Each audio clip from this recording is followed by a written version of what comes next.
Good morning to everyone. ఈరోజు మీ ముందుకి ఒక కొత్త నోటిఫికేషన్తో వచ్చేసాను. ఇది వచ్చేసి రైల్వే నోటిఫికేషన్ అనమాట. సెక్షన్ కంట్రోల్ గురించి సెంట్రల్ గవర్నమెంట్ నోటిఫికేషన్ CEN 04/2025. ఇది వచ్చేసి సెక్షన్ కంట్రోలర్ అంటే దట్ మీన్స్ దట్ ట్రైన్ ట్రాఫిక్ని కంట్రోల్ చేసేవాళ్ళు అనమాట. మనం నార్మల్గా రోడ్ ట్రాఫిక్ని కంట్రోల్ చేస్తారు కదా, సేమ్ అదే విధంగా ట్రైన్ ట్రాఫిక్ని కంట్రోల్ చేసే కంట్రోలర్. వీళ్ళకి వచ్చేసి ఓన్లీ 6 hours డ్యూటీ ఉంటుంది పర్ డే. తర్వాత చాలా తక్కువ టైం అంట కంపేర్ టు వేరే జాబ్స్తో పోలిస్తే. ఇక్కడ మీరు చూడొచ్చు, ఇక కూర్చున్న వ్యక్తి ఒక సెక్షన్ కంట్రోలర్. అతనికి ఒక మానిటర్ ఉంటుంది. ఆ సెక్షన్లో దట్ మీన్స్ ఒక 10-15 స్టేషన్స్లో ట్రైన్ ట్రాఫిక్ని అతను కంట్రోల్ చేస్తాడు. అదే అతని వర్క్. సో 6 hours డ్యూటీ అంటే 24/7లో 24 hours 4 కంట్రోలర్స్ చేంజ్ అవుతారు.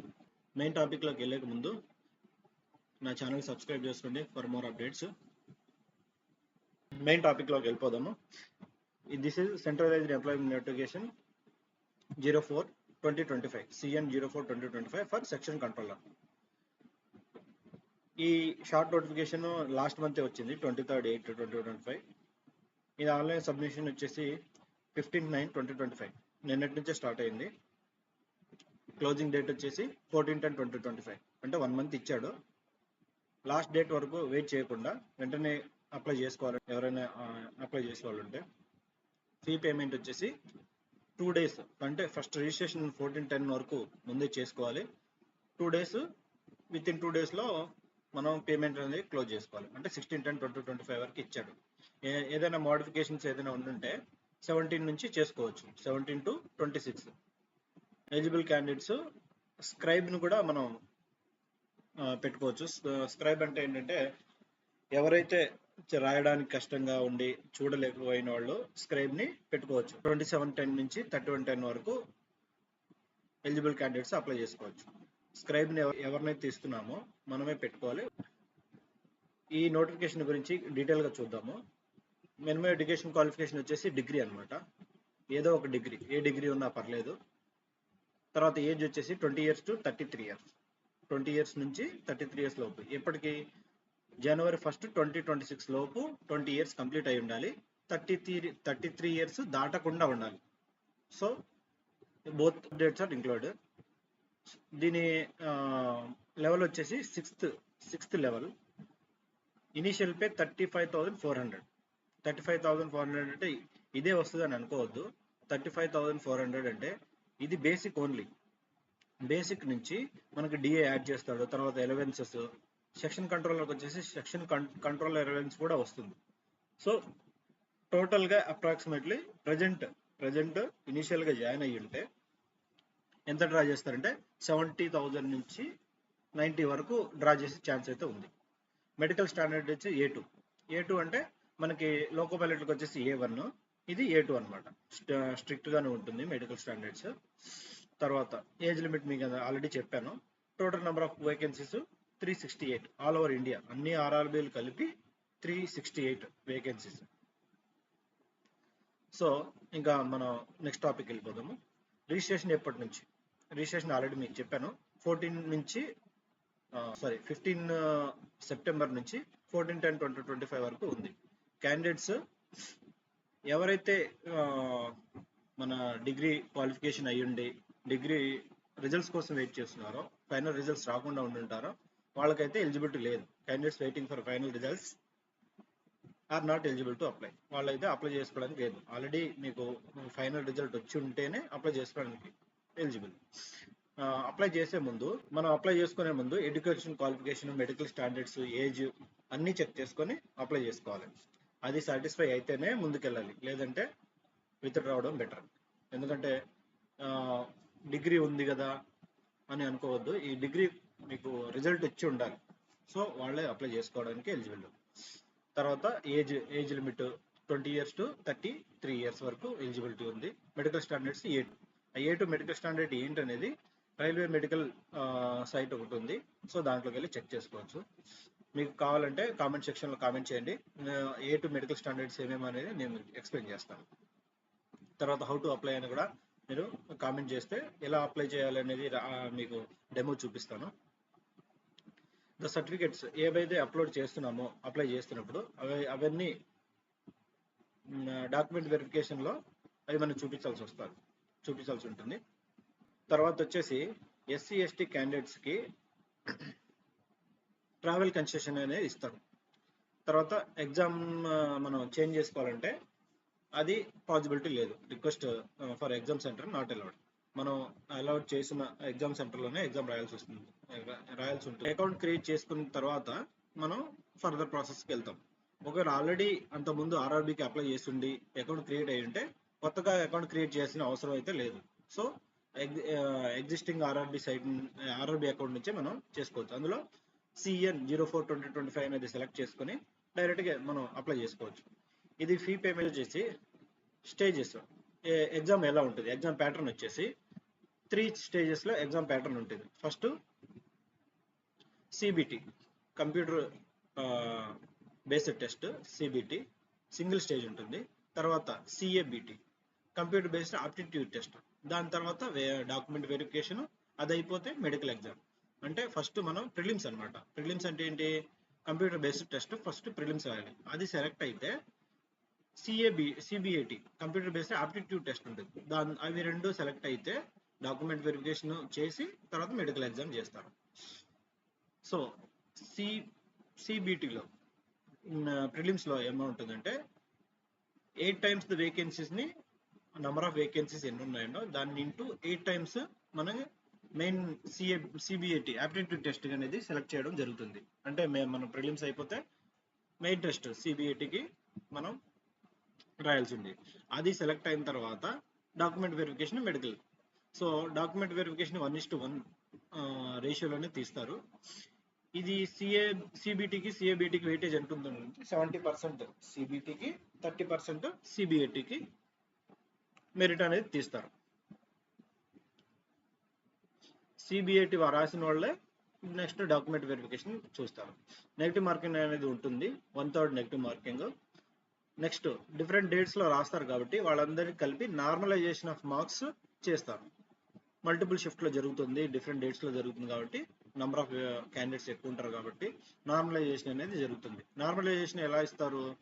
సో మ్యాక్సిమం ఎంత స్కోర్ చేస్తారో వాళ్ళని బట్టి నార్మలైజేషన్ అనేది జరుగుతుంది.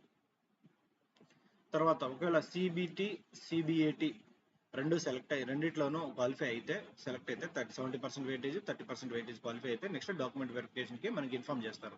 ఎలా ఇన్ఫార్మ్ చేస్తారంటే త్రూ SMS, మొబైల్కి, ఈమెయిల్కి వస్తుంది. సపరేట్గా మనకి లెటర్ అనేది రాదు. నెక్స్ట్ 10th క్లాస్ సర్టిఫికేట్స్లో లేదంటే బర్త్ సర్టిఫికేట్లో ఎలా ఉందో సేమ్ యాజ్ ఇట్ ఈజ్గా ఇవ్వాల్సి ఉంటుంది. ఏదైనా మిస్టేక్ లేకుండా చూసుకోండి. నెక్స్ట్ అది ఇచ్చిన తర్వాత మనం లైవ్ ఇమేజ్ అనేది ఒకటి మనం అప్లోడ్ చేయాలి. లైవ్లో సిగ్నేచర్ అప్లోడ్ చేస్తాము. ఈ ఫోటో వచ్చేసి ఫోటో అప్లోడ్ చేయడానికి లేదు, లైవ్ ఇమేజ్ అనేది ఇవ్వాల్సి ఉంటుంది. సిగ్నేచర్ కూడా ఇవ్వాలి. మనం ఇచ్చే సిగ్నేచర్ అన్ని స్టేజ్ల్లో మనం చేసే సిగ్నేచర్కి పోలి ఉండాలి. ఎప్పుడంటే మన ఎగ్జామ్ టైంలో CBT, CBATకి, నెక్స్ట్ డాక్యుమెంట్ వెరిఫికేషన్కి, మెడికల్ టెస్ట్కి, అన్నిటికీ సేమ్ ఒకే సిగ్నేచర్ అనేది ఉండాలి, పోలి ఉండాలి. డిఫరెంట్ సిగ్నేచర్ చేస్తే మీ క్యాండిడేట్ డిస్క్వాలిఫై అయ్యే ఛాన్స్ అనేది ఉంటుంది. నేను ఆల్రెడీ చెప్పాను కదా, కాల్ లెటర్ అనేది ఇవ్వరు మనకి, త్రూ మెసేజ్ లేదంటే ఈమెయిల్ ద్వారా మనకి ఇన్ఫర్మేషన్ అనేది వస్తుంది.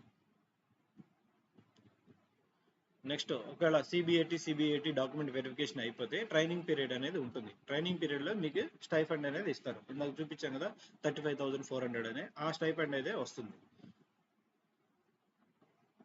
మనం ఒక సెలెక్ట్ అయ్యి జాయిన్ అయితే ఆ టైంలో సెక్యూరిటీ బాండ్ అనేది, ఇంటిమిటీ బాండ్ అనేది ఇవ్వాల్సి ఉంటుంది జాయినింగ్ టైంలో. మనం రైల్వే సర్వెంట్ అయిపోయిన తర్వాత మనం వేరే RRBకి వెళ్ళాలి లేదా వేరే ప్లేస్కి మనం ట్రాన్స్ఫర్ పెట్టుకోవాలంటే మినిమం 5 years అనేది, 5 to 10 years సర్వీస్ అనేది చేయాలి. అదే ప్లేస్లో మనం ఇచ్చిన అపాయింట్మెంట్లో ప్లేస్లో చేయాలి. తర్వాత 5 years అయిన తర్వాతే మనం వేరే ప్లేస్కి ట్రాన్స్ఫర్ రిక్వెస్ట్ అనేది పెట్టడానికి పాసిబిలిటీ.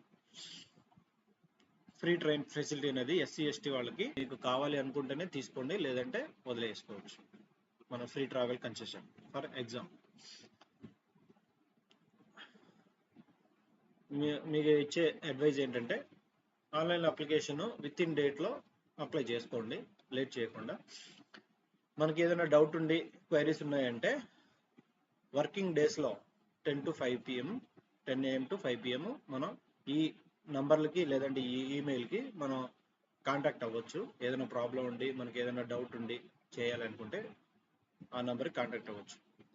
మనం వేకెన్సీస్ ఏమేమి ఉన్నాయనేది, ఎన్ని వేకెన్సీస్, ఏఆర్ఆర్బికి ఎన్ని వేకెన్సీస్ ఉన్నాయని అనెక్సర్ 1లో ఇచ్చాడు. రిజర్వేషన్ వేకెన్సీస్ కూడా ఉన్నాయి. అనెక్సర్ టోటల్ వేకెన్సీస్లో ఎస్సీ ఎస్టీకి, ఈడబ్ల్యూఎస్కి, పీడబ్ల్యూడీస్కి, ex servicemen, economically weaker sections, physically weaker వాళ్ళకి, డిఫికల్టీ ఉన్న వాళ్ళకి అనెక్సర్ బిలో వాళ్ళకి కూడా రిజర్వేషన్ ప్రకారం ఇవ్వడం జరిగింది. మెడికల్ స్టాండర్డ్ మీకు ఆల్రెడీ చెప్పాను కదా, A2 మెడికల్ స్టాండర్డ్ అనేది. అది ఏంటంటే A2లో physically fit in all respects. ఫిజికల్గా అన్ని ఆస్పెక్ట్స్లో ఫిట్గా ఉండాలి. అంటే నడవడము, చూడడము, రాయడము అన్నీ మన ఫిజికల్గా ఫిట్ ఉండాలి. ఐ కాంటాక్ట్ వచ్చేసి 6/6, 6/9, 6/9 వితౌట్ గ్లాసెస్. మనం గ్లాస్ లేకుండా 6/9 అనేది చూడాలి.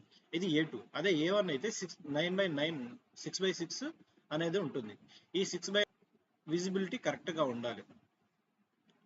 తర్వాత colour vision, binocular vision, night vision ఇవన్నీ ఉండాలి.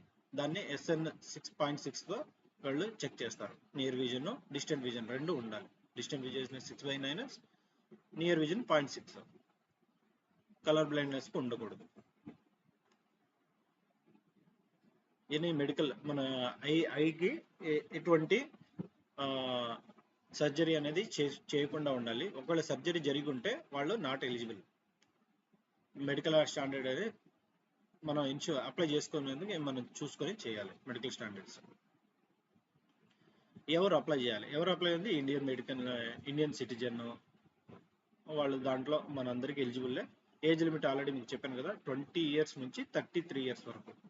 20 years to 33 years. దీంట్లో ఏజ్ రిలాక్సేషన్స్ కూడా కొన్ని కేటగిరీస్కి అయితే ఇవ్వడం జరిగింది. అవి ఏంటంటే ఎస్సీ ఎస్టీ వాళ్ళకి 3 years, 5 years అనేది ఇచ్చాడు. ఓబీసీ నాన్ క్రిమి లేయర్ వాళ్ళకి 3 years, ఎస్సీ ఎస్టీ వాళ్ళకి 5 years ఏజ్ రిలాక్సేషన్ అనేది ఇవ్వడం జరిగింది. అంటే వాళ్ళ date of birth SC ST వాళ్ళకి 1988 నుంచి వాళ్ళకి ఎలిజిబిలిటీ ఉన్నదే ఉంది. అదే ఓబీసీ వాళ్ళకి 1990, ఎకనామికల్లీ వీకర్ సెక్షన్ పై 1993. అది ఎలా అనేది చూద్దాము. ఓబీసీ వాళ్ళకి 3 years age relaxation, SC ST వాళ్ళకి 5 years. తర్వాత already existing employee, railway employee కానీ సెంట్రల్ గవర్నమెంట్ ఎంప్లాయ్ వాళ్ళకి కూడా ఏజ్ రిలాక్సేషన్ ఇవ్వడం అయితే జరిగింది.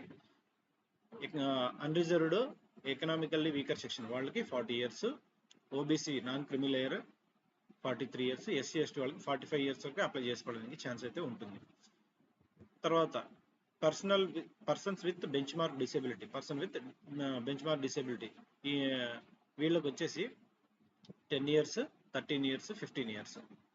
ఎస్సీ ఎస్టీ వాళ్ళకి 15 years, ఓబీసీ వాళ్ళకి 13, 10 years. తర్వాత ఉమెన్ క్యాండిడేట్స్ కూడా ఏజ్ రిలాక్సేషన్ అయితే ఇవ్వడం జరిగింది. 35 years, 33 years, 40 years SC ST.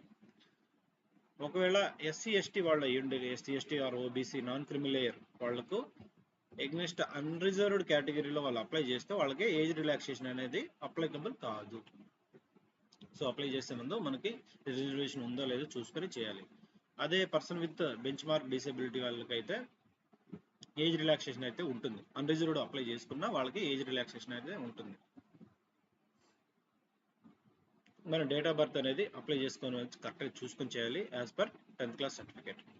Education qualification, ఈ క్వాలిఫికేషన్ ఏంటంటే డిగ్రీ, ఎనీ యూనివర్సిటీ నుంచి డిగ్రీ అనేది ఉండాలి. డిగ్రీ అనేది పాస్ అయ్యి రిజల్ట్ వచ్చి ఉండాలి, వాళ్ళకే eligible. Next examination fee all candidates 500 అయితే పే చేయాలి. For SC ST, economically weaker section, person with bench mark disability, women వీళ్ళందరికీ 250 రూపీస్ అనేది ఉంటుంది. ఈ 250 రూపీస్ కూడా రిఫండబుల్ ఈ ఫస్ట్ ఎగ్జామ్ మనం రాసిన తర్వాత రిఫండ్ చేయడం అనేది జరుగుతుంది. అందుకనే మనం బ్యాంక్ డీటెయిల్స్ అనేది ఇవ్వాలి అప్లై చేసేటప్పుడు. ఎలా చేయాలి? ఆన్లైన్ మోడ్లోనే చేయాలి. మనం అమౌంట్ కూడా యూపీఐ నుంచి పే చేయొచ్చు, లేదంటే ఎనీ డెబిట్ క్రెడిట్ కార్డ్స్ నుంచి కూడా పే చేయొచ్చు. ఆఫ్లైన్లో అలా అప్లై చేయడానికి లేదు, ప్లస్ పేమెంట్ కూడా ఆఫ్లైన్లో చేయడానికి ఓన్లీ ఆన్లైన్ మోడ్ ఉంది. క్లోజింగ్ డేట్ వచ్చేసి 16/10/2025. ఆ రోజు 23 hours 59 వరకు, అంటే మిడ్ నైట్ వరకు ఛాన్స్ అనేది ఉంటుంది. ఆల్రెడీ మీకు చెప్పాను కదా, స్టార్టింగ్ డేట్ వచ్చేసి 14/10/2025 to 15/9/2025 to 16/10/2025. Economically backward sections candidates annually వాళ్ళ ఇన్కమ్ అనేది 50,000 వరకు ఉంటే వాళ్ళు ఎకనామికల్లీ బ్యాక్వర్డ్ క్లాసెస్ కిందకు వస్తారు.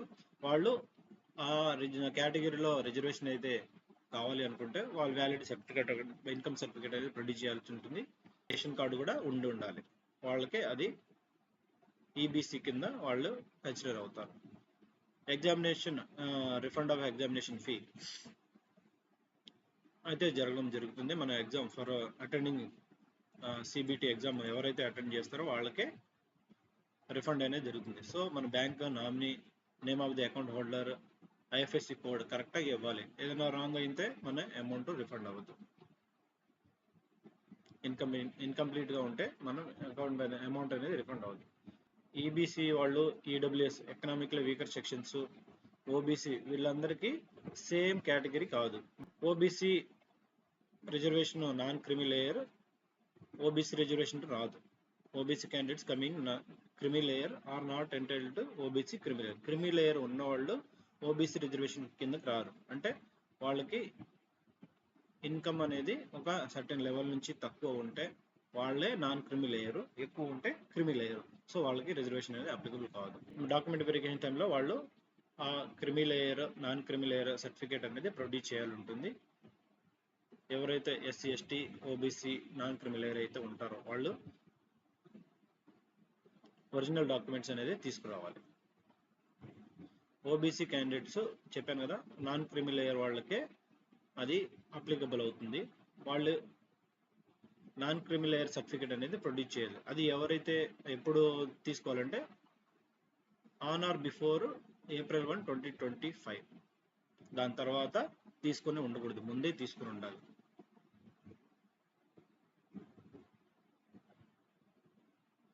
ఎకనామికల్ వీకర్ సెక్షన్స్ ఎవరైతే ఉంటారంటే ఎస్సీ, ఎస్టీ రిజర్వేషన్ వాళ్ళలో SC, SC, OBC, non criminal below 8 lakhs income అనేది annual income for family.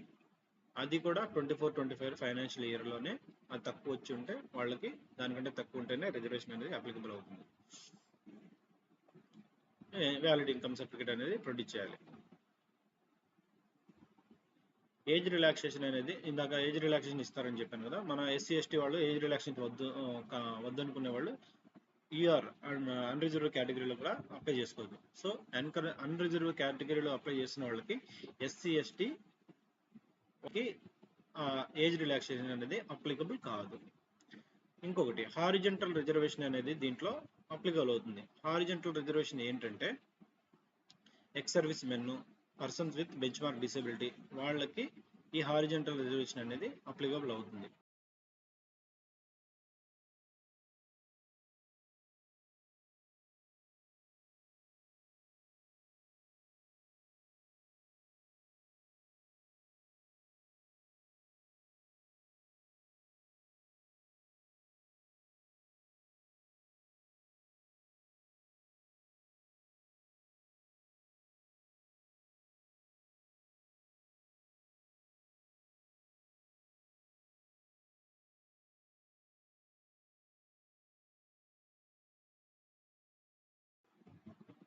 Bench mark disability ఎవరెవరు వస్తారనేది చూద్దాం ఇప్పుడు. బ్లైండ్నెస్, లో విజన్, డెఫ్ అంటే సరిగ్గా చూపు కనిపించుకోలేని వాళ్ళు, సరిగ్గా వినిపించలేని వాళ్ళు, తర్వాత కాళ్ళు చేతులు ఏదైనా వాళ్ళు యాసిడ్ అటాక్లో విక్టిమ్స్ అయి ఉంటే వాళ్ళు బెంచ్ మార్క్ డిసేబిలిటీలో వస్తారు, ఆ కేటగిరీలో వస్తారు. వాళ్ళకి సర్టిఫికెట్ కూడా ఉండాలి. Scribe guidelines for scribe.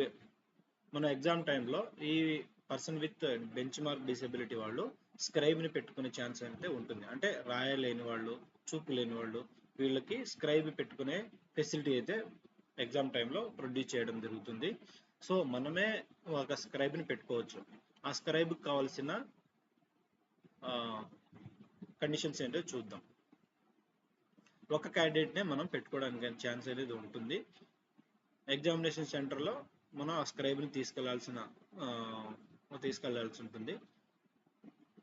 Change చేసే అవకాశం అయితే ఉండదు. మనకి ఈ స్క్రైబ్ పెట్టుకున్న వాళ్ళకి టైమింగ్ కూడా ఎక్కువ ఇస్తారు. 20 minutes per hour ఎక్స్ట్రా ఇస్తారు. అదే 2 hours అయితే 40 minutes ఇస్తారు. సర్వింగ్ ఎంప్లాయీ అయితే ఎవరైతే ఉంటారో వాళ్ళు అప్లై చేస్తుంటే ఈ పోస్ట్కి వాళ్ళు ఎన్ఓసి అనేది ప్రొడ్యూస్ చేయాలి. సెంట్రల్ గవర్నమెంట్లో లేదా స్టేట్ గవర్నమెంట్లో పనిచేసే వాళ్ళు ఎన్ఓసి సర్టిఫికేట్ అనేది డాక్యుమెంట్ వెరిఫికేషన్ టైంలో వాళ్ళు తీసుకురావాల్సిన అవసరం ఉంటుంది. ఎగ్జామ్ ఎలా ఉంటుందో చూద్దాము. 120 minutes 2 hours ఎగ్జామ్, 100 క్వశ్చన్స్ ఉంటాయి. నెగిటివ్ మార్కింగ్ ఉంటుంది, 1/3 నెగిటివ్ మార్కింగ్. వేరే డిఫరెంట్ షిఫ్ట్లు జరుగుతాయి కాబట్టి నార్మలైజేషన్ కూడా ఉంటుంది. దీనికి సిలబస్ వచ్చేసి కంప్యూటర్ బేస్డ్ టెస్ట్కి analytical mathematical capability, data analysis, interpretation, logical capability, reasoning, reading comprehension, mental reasoning ఇది కూడా ఉంటుంది. మెంటల్ రీజనింగ్ అంటే ఏంటంటే ఇది వచ్చేసి ఫాస్ట్గా ప్రాబ్లమ్ సాల్వింగ్ స్కిల్స్ అనేది ఈ మెంటల్ రీజనింగ్లో ఉంటుంది. సెక్షన్ వైజ్గా చూద్దాం. ఇక్కడ మీరు చూస్తే 120 minutes, దీనికి 60 marks, దీనికి 60 marks, దీనికి 20 marks, టోటల్ 100 marks అనేది ఉంటుంది. దీంట్లో రిజర్వేషన్ వైజ్గా క్వాలిఫై మార్క్స్ కూడా ఉంటాయి. అన్రిజర్వ్ వాళ్ళకి 40% మినిమం క్వాలిఫై మార్క్స్ అనేది రావాలి. ఎస్సీ ఎస్టీ వాళ్ళకి 25% వస్తే క్వాలిఫై అవుతారు. పీడబ్ల్యూబీడీ వాళ్ళకి 2 marks అనేది రిలాక్సేషన్ ఉంటుంది. తర్వాత మెయిన్ ఎగ్జామ్ వచ్చేసి 8 times తీసుకుంటారని చెప్పాను కదా, 8 times వాళ్ళకి ఎగ్జామ్ ఎలా ఉంటుందో చూద్దాం. 42 marks ఉంటుంది. 42 marks మినిమం సెక్యూర్ చేయాలి. వెయిటేజ్ వచ్చేసి 70% ఫర్ ప్రిలిమ్స్, 30% మెయిన్స్ సిబిఐటికి. సైకాలజీ టెస్ట్ వచ్చేసి అది ఎలా ఉంటుందో మనం ఈ సైట్లో చూసుకోవచ్చు. RDSO indianrailways.gov.in సైకో టెక్నికల్ డైరెక్టరీస్లో సైకాలజీలో ఎలా అడుగుతాడు, సైకో టెస్ట్లో ఎలా ప్యాటర్న్ ఎలా ఉంటుంది అనేది దాంట్లో చూడొచ్చు. దాని తర్వాత డాక్యుమెంట్ వెరిఫికేషన్ ఉంటుంది. ఎలా అప్లై చేసుకోవాలో చూద్దాం. ఫస్ట్ అనేది ఆల్రెడీ చెప్పాను, అకౌంట్ క్రియేట్ చేసుకోవాలి. ఆల్రెడీ మనకి అకౌంట్ క్రియేట్ ఉంటుంటే డైరెక్ట్ లాగిన్ అయ్యి చేసుకోవచ్చు. మన మొబైల్ నెంబర్, ఈమెయిల్ ఐడి కరెక్ట్గా ఉండాలి.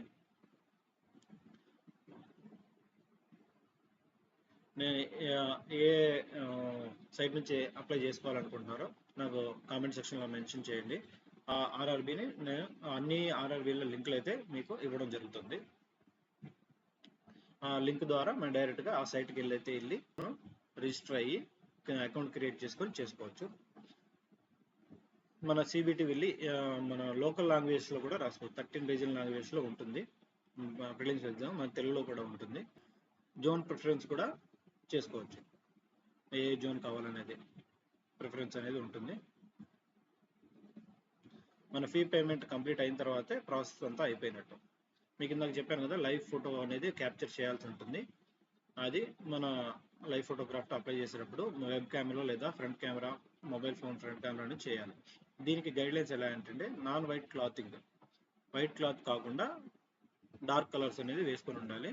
ఐ కాంటాక్ట్ అనేది చూడాలి. సిగ్నేచర్ ఎలా చేయాలంటే బ్లాక్ ఇంక్ పెన్తోనే చేయాలి. క్యాపిటల్ లెటర్స్లో కానీ డిస్జాయింట్ లెటర్స్లో చేయకూడదు, క్లియర్గా ఉండాలి. దీని వచ్చేసి స్పెసిఫికేషన్ ఆఫ్ సిగ్నేచర్స్ జేపీజీఎల్ ఫార్మేట్లోనే ఉండాలి. 30 to 50 KB ఉండాలి. ఈ 142x60 పిక్సెల్స్లోనే ఉండాలి. మన ఫోటో అనేది రిజెక్ట్ అయ్యే ఛాన్స్ ఉంటుంది. సిగ్నేచర్ అది సరిగ్గా లేకపోవడము, బ్లాక్ ఇంక్లో లేకపోవడం, క్యాపిటల్ లెటర్స్లో సైన్ చేయడము, రిజల్యూషన్ సరిగ్గా లేకపోవడము, విజిబిలిటీ సరిగ్గా లేకపోవడము,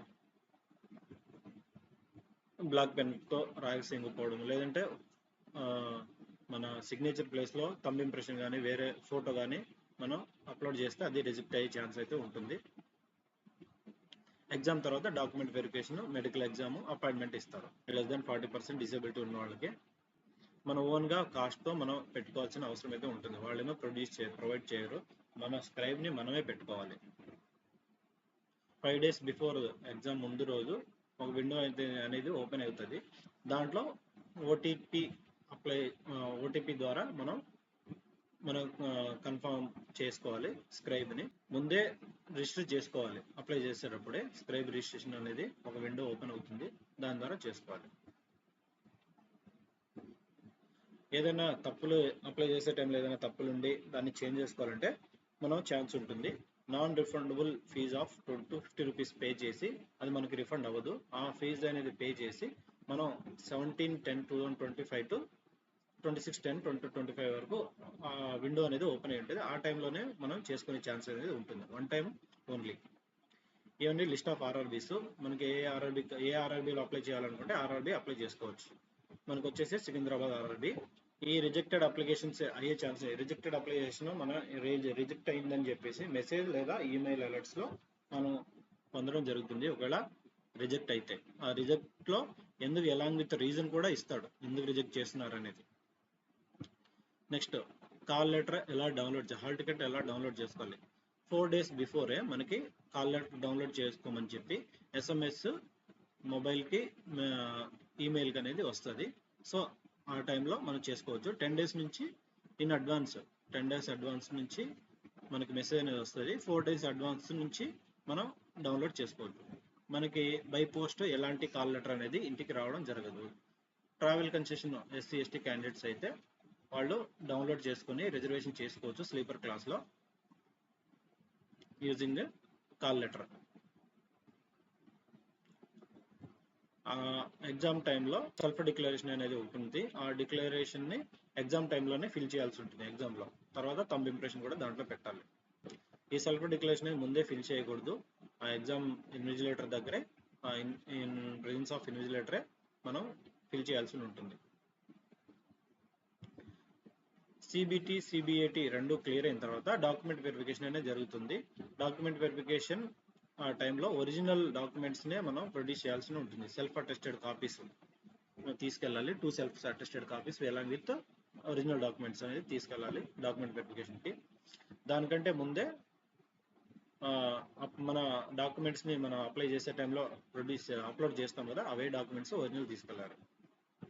డాక్యుమెంట్ వెరిఫికేషన్లో ఆబ్సెంట్ అయితే కనుక మన ఫర్దర్ ప్రొసీజర్ అనేది జరుగుతుంది, అక్కడ నుంచి టెర్మినేట్ అయిపోతుంది. ఫైనల్గా ఇదండి, ఇది full details of the central employment notification 04/2024-2025.